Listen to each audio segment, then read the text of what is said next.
Boa tarde, meus amigos queridos, é um prazer estar novamente com vocês.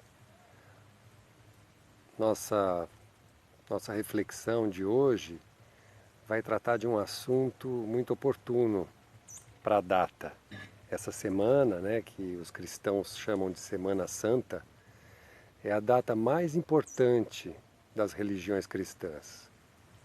E nós vamos falar um pouco sobre a Páscoa, sobre essa data e o significado simbólico que tem essa data. Por que ela é a mais importante para os cristãos? Não é?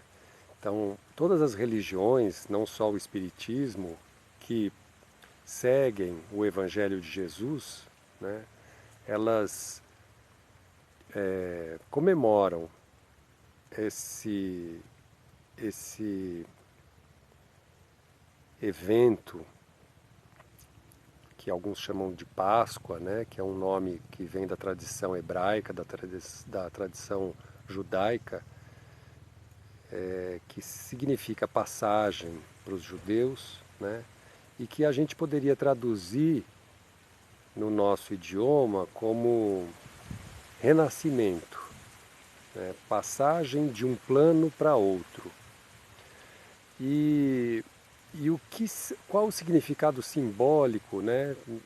As religiões dão várias explicações e nós gostaríamos de colocar um ponto de vista que é muito pessoal e que talvez faça sentido para vocês. O fato de Jesus ter comemorado com os seus discípulos, né, a última ceia dele, ele ter dito o que disse, que sabia o que ia acontecer, enfim, tem um significado muito grande, porque foi das coisas que Jesus fez, das maravilhas que ele fez e do domínio que ele tinha, essa ocasião da Páscoa e da ressurreição foi a mais impressionante e a que mais marcou a passagem de Jesus. Nenhum outro profeta ou nenhum outro enviado de Deus chegou a esse ponto, né, de fazer o que Jesus fez. Depois de ter sido morto, não é, crucificado, na sexta-feira, que nós chamamos de sexta-feira da Paixão, ele ressuscitou no domingo de manhã. Então, nesse domingo, nós vamos comemorar isso, essa ressurreição, esse ressurgimento, esse renascimento de Jesus. Quando Jesus é perguntado, é questionado por Nicodemos sobre como é que poderia, né, já que ele era mestre e Nicodemos acreditava nisso, que ele era um mestre de grande sabedoria, porque ele fazia coisas que outros mestres não conseguiam, ou só um grande mestre que tivesse em conexão com Deus ou com espíritos muito elevados poderia realizar coisas que Jesus realizava. Então, Jesus diz para Nicodemos, em verdade vos digo, né, a frase de Jesus é assim, em verdade vos digo que aquele que não nascer de novo não poderá ver o reino de Deus. E Nicodemos então pergunta, mas como pode um homem já velho nascer de novo? Por acaso ele vai entrar de novo no ventre da sua mãe? Então essa pergunta de Nicodemos, ela mostra um questionamento muito objetivo, né? E Jesus vai respondendo isso de forma simbólica. E ele diz, não, em verdade vos digo que aquele que não nascer da água e do Espírito não entrará no reino de Deus. Nós sabemos que a água, né, para os filósofos, para as tradições religiosas, ela significa o mundo material, o mundo horizontal, o mundo da matéria. A água está relacionada com o planeta Terra, com a nossa encarnação. A água é sempre o plano horizontal. Em qualquer circunstância que você vire a água de um lado para outro, ela está sempre na horizontal. Então ela significa o plano da matéria. E o espírito, que é o plano vertical, que é a profundidade, que é o fogo, ele significa o surgimento espiritual. Então Jesus se refere ao nascimento espiritual. Então, nascer da matéria, todos nós nascemos. Todos nós que estamos no planeta Terra encarnados, nascemos da matéria. É uma condição inerente a todos os encarnados. Isso não é uma escolha, né? É uma escolha antes de encarnarmos, mas todos aqueles que encarnam passam por esse nascimento.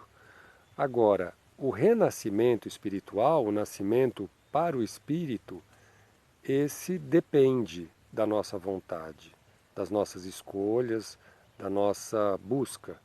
Então, quando Jesus fala que aquele que não nascer de novo não verá o reino de Deus, ele está dizendo desse renascimento espiritual. E a Páscoa, ela nos convida justamente para isso.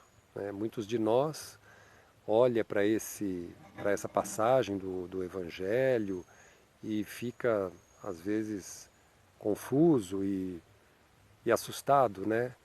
Achando que nós teríamos que passar pela morte física como Jesus passou, né?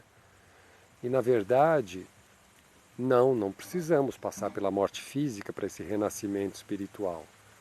Não é necessário morrer fisicamente para renascer espiritualmente. Então, nós podemos continuar vivos, sendo desse mundo, e fazermos um renascimento espiritual. Como fazer isso? Como fazer esse renascimento espiritual? Como Jesus mesmo dizia, é buscando primeiro o reino de Deus, as coisas elevadas. Então, ao invés de termos os nossos interesses voltados para o mundo material, para as questões materiais, em vez de nós buscarmos suprir somente as nossas necessidades materiais, que nós possamos avaliar, antes de mais nada, se elas estão de acordo com as nossas necessidades espirituais, se elas atendem às necessidades que nós temos como seres humanos. Então, se elas forem elevadas, se elas forem, de certa forma, altruístas, se elas visarem o bem de todos e não apenas o bem egoísta, não é? Ela estará de acordo com as leis de Deus. Então, buscar essas coisas elevadas em primeiro lugar, verificando se elas estão em sintonia, né, as minhas necessidades materiais em sintonia com as leis divinas, ou se elas contrariam essas leis. Então, à medida que eu busco suprir as minhas necessidades de acordo com a lei divina, eu terei as minhas necessidades supridas, atendidas, porque quando a gente trabalha a favor, quando a gente tem a nosso favor as leis divinas, a vida flui com muito mais facilidade. É como se nós estivéssemos nadando a favor da correnteza. Então, o nosso esforço tem que ser muito menor, não é? Se a gente está nadando a favor da correnteza, a gente sabe na prática como é, não é? Você vai descer a favor da correnteza, vai rápido. Se você está nadando contra a correnteza, o esforço é muito grande e o avanço é muito pequeno. Então, quando Jesus diz que a gente tem que buscar primeiro as coisas do alto, ele está se referindo a isso, para nós olharmos sempre se aquilo que nós estamos fazendo de escolhas, as nossas atitudes, os nossos pensamentos, eles estão em sintonia com as leis divinas e com a felicidade, não apenas egoísta, nossa felicidade, como principalmente a felicidade de todos, não é?